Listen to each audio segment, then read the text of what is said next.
Hello, amazing listeners, and welcome to our third episode on the Art Hub with Ashley Manyame podcast. And I am, of course, your host, Ashley Manyame. Well, today we're going to dig a little bit deeper into the world of arts, and specifically, we're going to have so much details about poetry. I know a lot of people enjoy poetry and a lot of people enjoy reading, but there are some specific audience that really love poems.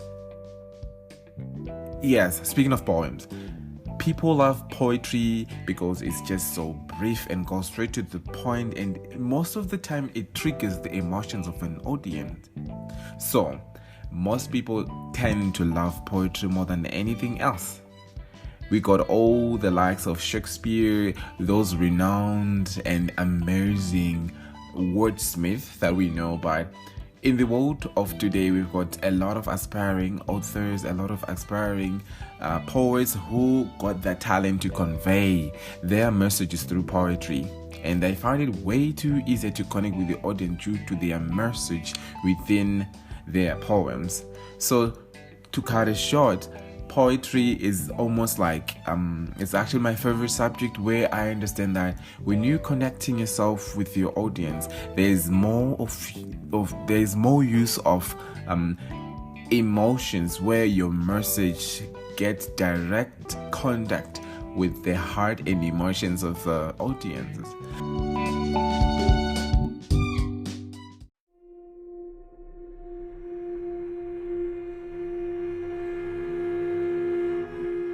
So, joining me today on this show is an energetic Zimbabwean young man, all the way from the city of kings and queens, Bulawayo. This young man is actually talented and is gifted, and he knows what he does when it comes to poetry. Let's jump in and ride together within his journey of poetry. Mr. Panashe Wright, can you tell us a little bit more about yourself so that we get familiarized with you and what you do? My Right Panashe. Right Panashe is my real name, and my poetic name is called Mr. Pain. So this name came after I won Islam. The theme of Islam was called pain. So basically, every poet who was around there began calling me Mr. Pain, and I kind of like that name. So even today, I'm called Mr. Pain.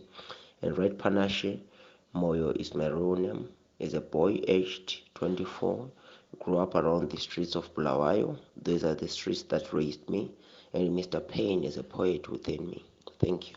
Thank you so much for introducing us to you and giving us a revelation of who we really are talking to. And it's so exciting to know that somebody has got a lot of ambition that has been fired up with a lot of inspiration throughout his journey. So I would really want to know if you can tell us about your journey as a poet, as well as how did you discover your passion for writing poetry until you get to where you are today? How I discovered poetry. To me, poetry is a souvenir of priceless memories, because I was introduced to poetry. I dated this other girl back in high school. She didn't talk much. She was a poet. She used to ink most of her emotions in her diary. So I used to check her diary so that I could know what she'd be thinking, what she felt. So at some point, I thought it was a better way of communicating with her. So I wrote back. So by then, I was writing stories thinking that they were poems. And at some point, I got to be educated by this other group which I joined, which was called Board of Poetry, which educated me much more about poetry. So from then, I fell in love with poetry. Well, thank you for the enlightenment. Well, it seems more likely that the influence that you heard with your high school experiences had triggered a lot of emotions and some various inspirations toward your writing journey. So, would you please let us know, like, what role does poetry play in your life, according to what you told us, and how does it influence your thoughts and your emotions pertaining to your writings? Poetry plays a huge role in my life. It plays a huge role in my life. There are many things that I've learned through poetry. There are many emotions that I've felt through poetry because poetry is like transferring what you are feeling to somebody through words, you see. So with those emotions, you can speak, you can communicate to somebody. Somebody can communicate through poetry. So it plays a huge role in my life. I can easily communicate or touch somebody's soul or change somebody's mindset through poetry. So it plays a huge role in my life. And it works as a therapy. It works as therapy. So when somebody reads something which is emotional, who is in a similar situation, you will know that he's not alone. Some people have felt so similar pain, so it works as therapy. All right, thank you so much for that point of view. So, besides using poetry as a way of communicating with the loved one that you used to hurt around you, which inspired you, what are your main sources of inspiration for your poetry? And are there any specific themes or experiences that you're often exploring in your work? My sources of inspiration, yeah, I'm inspired by life. I'm inspired by where I come from. I'm inspired by my roots. I'm inspired by a lot of things. I'm a very flexible poet. Sometimes, at the genesis of this journey of poetry, I was inspired by love, but I've learned to be diverse. I've learned to drift from love to different themes. So I'm inspired by a lot of things, sometimes life, sometimes things that I go through, sometimes what some people go through. Sometimes even after watching something which is emotional, I can connect to those such situations and write something and just easily turn someone's situation into a so basically, I'm inspired by everything around me, inspires me. Even nature inspires me. Even when I'm in a good mood, I'm inspired to write something because I believe that poetry is a way of communicating, and poetry is something that you will live after death, something that people will remind you from. So anything goes, even death inspires somebody to write something. So anything is an inspiration. Speaking of life itself, it is actually a great teacher, just like what you said, right? So, a lot of experiences that you've been through, or a lot of the journey that you've walked through your life, each and every step you took and what you're going to take is more like the tutor towards your writing, and it has given you, a different perspective on the way you write your poems and the likes. So could you walk us through your creative process? And I would really want to know, how do you typically approach writing a poem for idea generation to final revisions? How to lay out a poem. See, a poem, I've got a lot of things that make a poem a poem. So there's emotion, there's poetic devices, there are skills, certain skills that you have to put so that your poem is not just plain or just a good read that somebody can read and just say, yeah, it's good. It just have to be something that leaves someone wowed. You see, so when you are writing a poem, there are a lot of things that come into play. Most importantly, the most important thing is the message that you want to communicate to people. So the way that you put your skills, put your devices, and all that doesn't have to affect the main idea that you wish to communicate to people. So when I'm writing on my poem, I lay out my ideas and see how I can make a poem out of them. So that's just how I do it. Sometimes it takes a lot of time just to come up with a poem because sometimes when you write a poem and it's done, you see it's done and then you read it and then you feel like, this thing is not yet done. You just leave it there. And at some point, you come up with an idea and spice it up and make it look nice. So basically, that's how I write my poems. Well, that's actually impressive the way I see it, because I've heard a lot of writers or a lot of creative artists, the likes of poets, they be like, they just get an inspiration for that particular moment, whether they just look at the picture. For example, speaking to myself, I can be seated there or listening to music, then I got a sort of inspiration from whatever that I'm concentrating in listening to or what I'm watching. Then I start to scribble my ideas down until I get to verify them or to run through them again just to make sure if my concept that I've been writing is rhyming and is it making sense. Yes, you can scribble and jot things down and all the stuff. So during the process that you'll be compiling your ideas, writing them down, and scribbling all the information that you really need to do. So are there any particular poets or literary movements that have influenced your writing style, or how have they impacted your own poetry? Actually, there's a literal movement that I joined. That's called BOP, Board of Poetry International. Those people, they changed my way of writing. They helped me reach greater heights, especially in poetry. Because basically, I was just a poet who usually wrote about love, heartbreaks, and rejection. So I wasn't flexible enough to write about these other things, but they could throw out themes, poetic themes, go to poetry events, go to poetry slams. I won a slam back in 2020 with Board of Poetry. It helped me grow. So I would like to give credit to these other poets, just to poets who motivated me.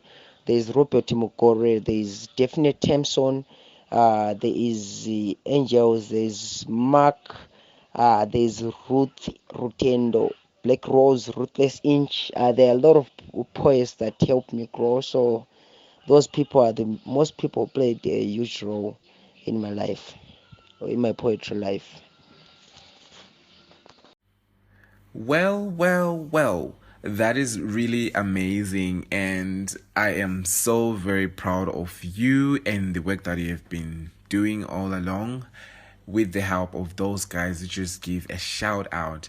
I'm pretty much sure if they are listening, they are so proud of them, and I am so proud of them too, because they have helped you with the very, very gorgeous task to help you how you can perfect your poetry compilation until you get to perfect it.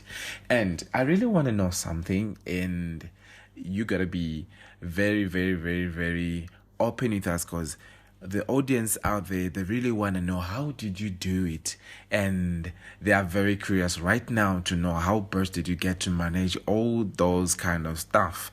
But I know with the best people that you had around you that taught you to do everything that you did, they can as well share their ideas with them. But mostly I just want to know, like, when in terms of your writing, in terms of whatever the people helped you guiding you through writing, is there a specific message you're aiming to convey through your poetry? And what do you hope your readers take away from your work as they go through your stuff, as they read your works, as they read your poems, as they got inspired and got touched with your poems?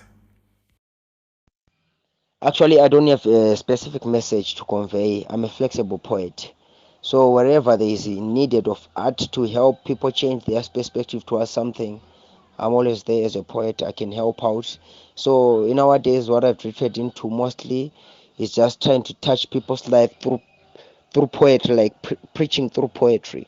So in nowadays, I'm using poetry as a way of winning souls for Christ, because it's the only thing that I can do in this lifetime, and it has a reward. So at the end of the day, this is basically what I'm doing. I'm a flexible poet. I don't have a specific message that I want to convey, but poetry is more like preaching. It's all about having people to change their way of thinking. Well, since you said you don't have a specific message, and besides using poetry as a tool of winning souls to Christ, so then how do you strike a balance between personal expression and connecting with your audience through your poetry? Balancing between personal expression and the audience. I think from my experience as a performer, I don't have much experience as a performer, but I've performed in various venues. When you want to convey a message to people, when you want to say something to people, you have to be as real as you can be. You have to be as real as you can be. So if you are like want to paint emotions, you have to paint those emotions even with gestures, even with facial expressions. So I think everything comes into play. Everything comes into play. Especially you have to let the emotions in you take over so that you can convey the right emotions to people.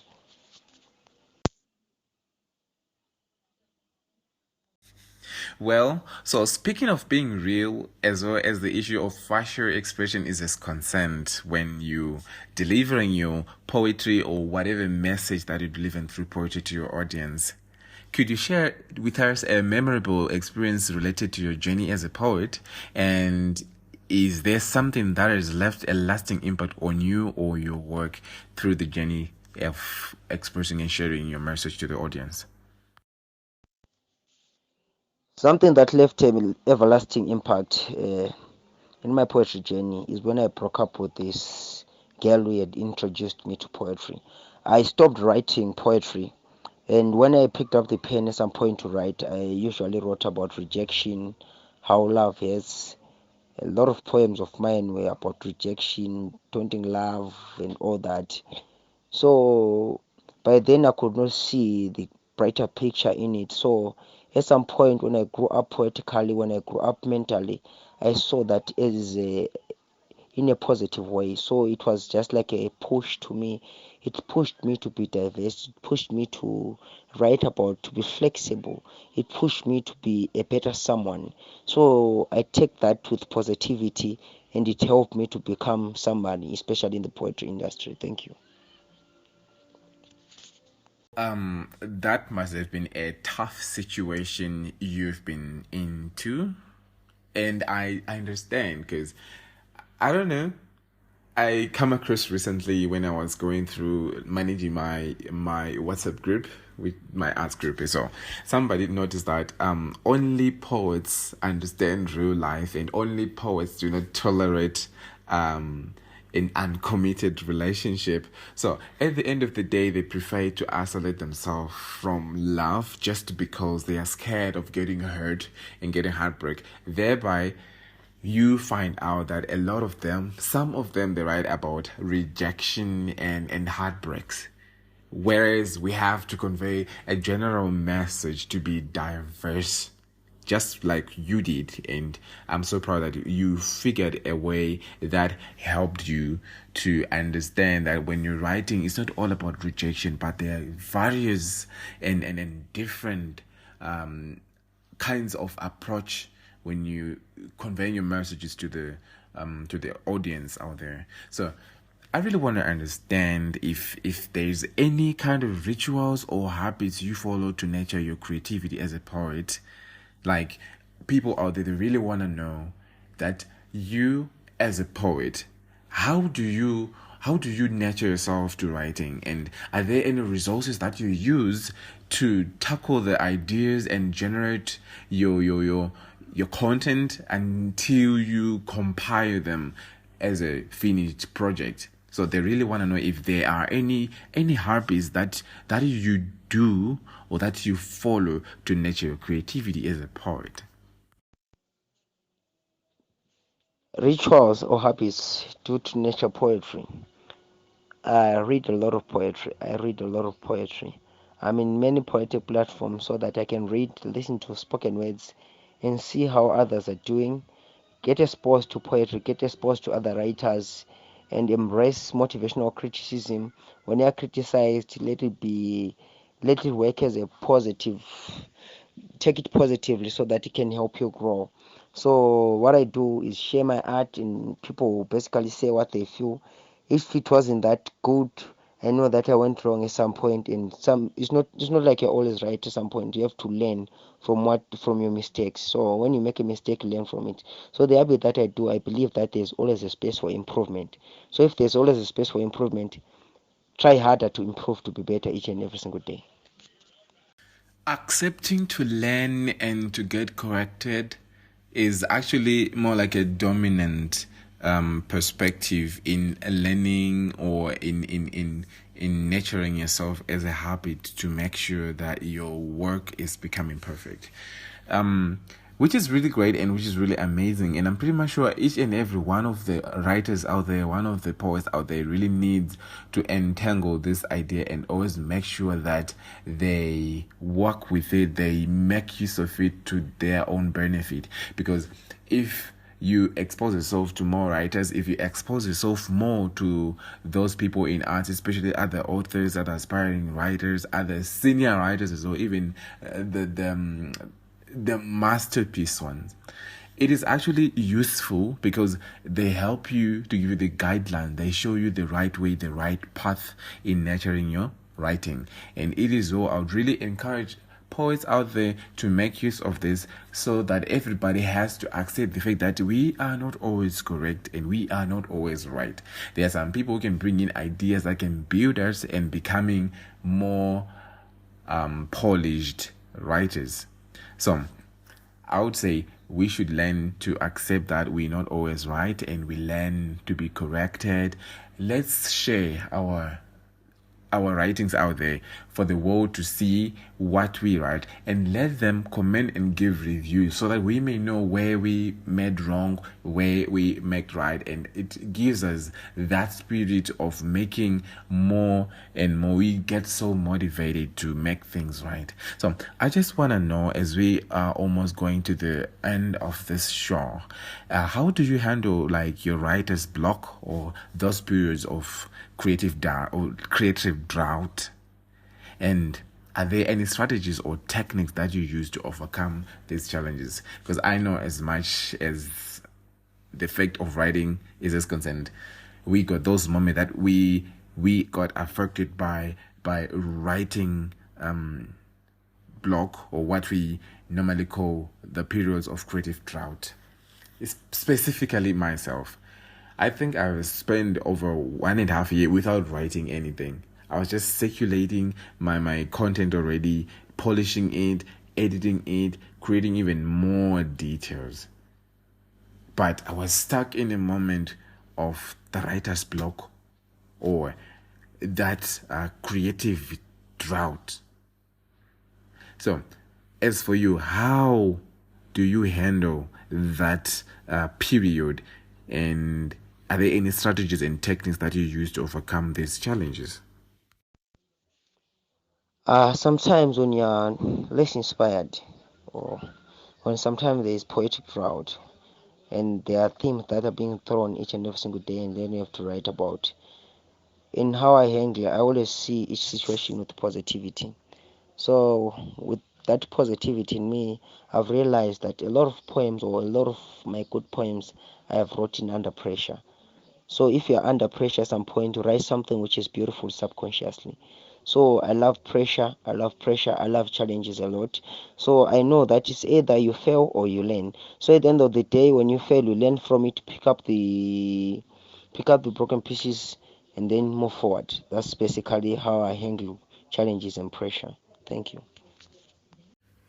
Well, thank you for the enlightenment. Well, it seems more likely that the influence that you heard with your high school experiences had triggered a lot of emotions and some various inspirations toward your writing journey. So, would you please let us know, like, what role does poetry play in your life, according to what you told us, and how does it influence your thoughts and your emotions pertaining to your writings? The advice that I want to give to the people who are doing poetry in the same journey as I am is that let's keep on pushing, guys, because poetry is the next big thing. You see, let's take poetry to the people. Let's make poetry something people can listen to, just like music. So I know poetry is a therapy, my guy.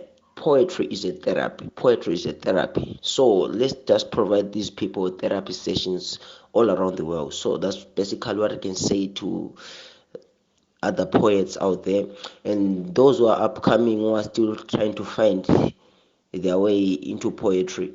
What I can say is read more poetry, read more poetry, listen to a lot of spoken word, read literal devices. Just familiarize yourself with literal things if you want to be a good poet.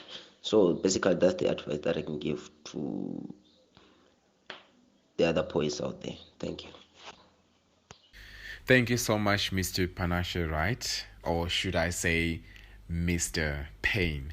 Well, this is actually an amazing inspiration that you literally give to everybody who is listening. And I am so grateful that you are a young, energetic young man, that everybody who is listening is going to be inspired and being propelled to do their best within their poetry field. So before we go to the end of this show, would you please, because I know a lot of people are really they're having this eager to communicate with you right now. So I don't know, how can people reach you or get in touch with you? Because a lot are inspired, a lot are propelled, a lot are pushed to really want to learn something from you, to really want to get some guidelines from you. And I'm pretty much sure, as an experienced and energetic young man, you can feel the push to help them and guide them. So can you please let the people know how exactly can they get in touch with you?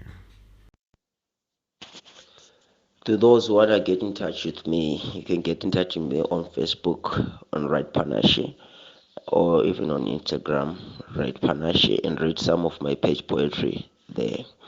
And on my WhatsApp platform, I've got a group which is called Street Poetry. You can inbox me on my WhatsApp number 07712 808 48 0712 808 48. That's my number, my WhatsApp phone number. You can help me and I'll add you to the group. Thank you.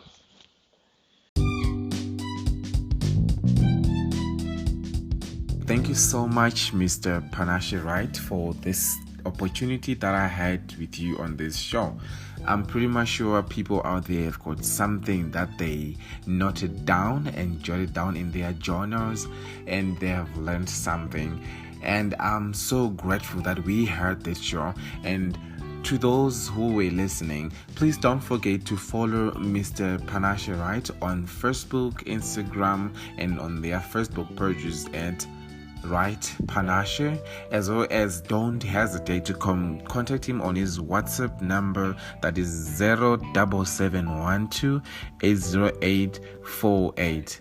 07712 808 48. To those who are outside Zimbabwe, don't forget to put the country code +263. Until we meet next time, have a pleasant time. From me, your host, Ashley Manyame.